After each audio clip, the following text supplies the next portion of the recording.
उन्हाळा सुरू झाला की महिलांची गडबड सुरू होते, ते म्हणजे वाळवणाचे पदार्थ बनवण्याची. तर आज मी तुमच्यासोबत अशीच एक रेसिपी घेऊन आलेली आहे.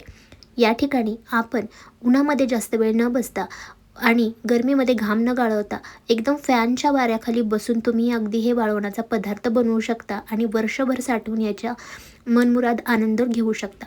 तर या ठिकाणी एकदम साधी सोपी अशी मी या ठिकाणी पापडची रेसिपी तुमच्यासोबत घेऊन आलेली आहे. त्यामुळे व्हिडिओ शेवटपर्यंत नक्की बघा. ही रेसिपी तुम्हाला आवडली तर व्हिडिओला एक लाईक नक्की करा.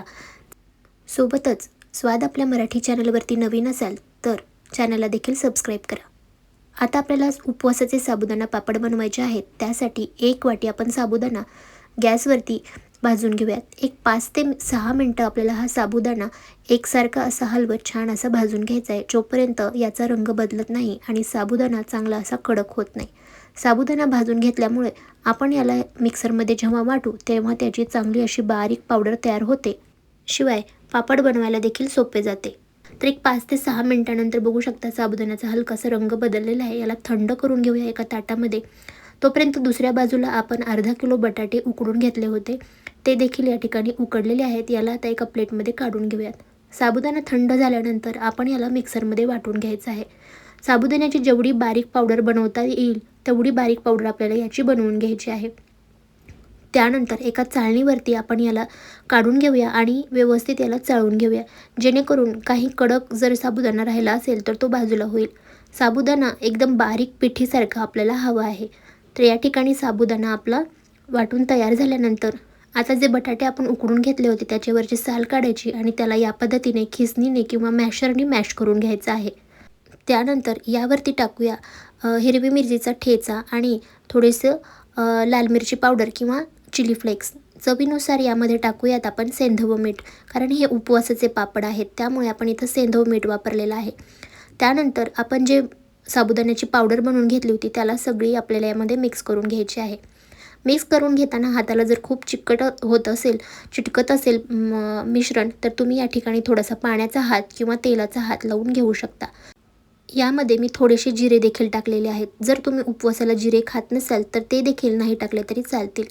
व्यवस्थित आता आपण याचा गोळा बनवून घेतलेला आहे. बघू शकता हाताला तो जास्त चिटकत देखील नाही आहे. आणि आता हा गोळा आपण झाकून एक 10 ते 15 मिनटं बाजूला ठेवून देऊयात. त्यानंतर आपल्याला आता पापड बनवून घ्यायचे आहेत.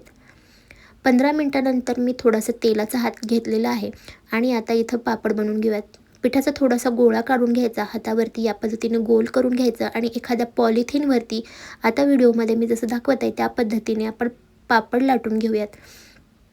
वरतून पण पॉलिथिन लावून घ्यायची आणि या पद्धतीनं बेलण्याच्या मदतीनं याला असं लाटून घ्यायचं आहे. पापड जास्त पातळ होऊ देऊ नका. थोडासा जाड राहिला तर तो खायलाही छान लागतो, शिवाय पापड उलटताना तो फाटणार नाही. तर या ठिकाणी बघू शकता पापड थोडासा आपण पातळ लाटला होता आणि तो आपण काढून घेतल्यानंतर दुसऱ्या बाजूला दुसऱ्या पॉलिथिनवरती काढून घेताना तो कसा फाटला गेला आहे. तर या ठिकाणी बघू शकता तो बाजूला ठेवताना फाटला गेलेला होता. तर त्याला मी व्यवस्थित करून घेतलं आहे. आता पापड बनवण्याची दुसरी पद्धत देखील मी तुम्हाला या ठिकाणी दाखवत आहे. तर घरातलं असं एखादं कोणतंही सपाट भांडं घ्यायचं आणि त्यावरती या पद्धतीनं थोडंसं फिरवून घ्यायचं किंवा रगडून घ्यायचं, जेणेकरून याचा आकार गोलाकार होतो किंवा तो थोडासा वाढला जातो.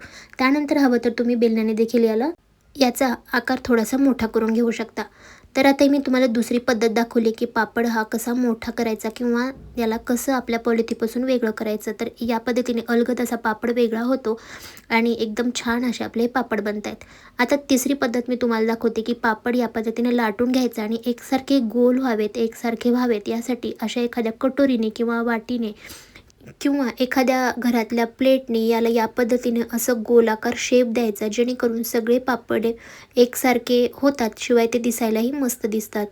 याच पद्धतीने मी सगळे पापड बनवून घेतलेले आहेत. तर बघू शकता एकदम मस्त घरातच सावलीमध्ये आपण हे पापड बनवून घेतले आहेत आणि सावलीमध्येच हे पापड आपल्याला 2 ते 3 दिवस छान असे वाळवून घ्यायचे आहेत.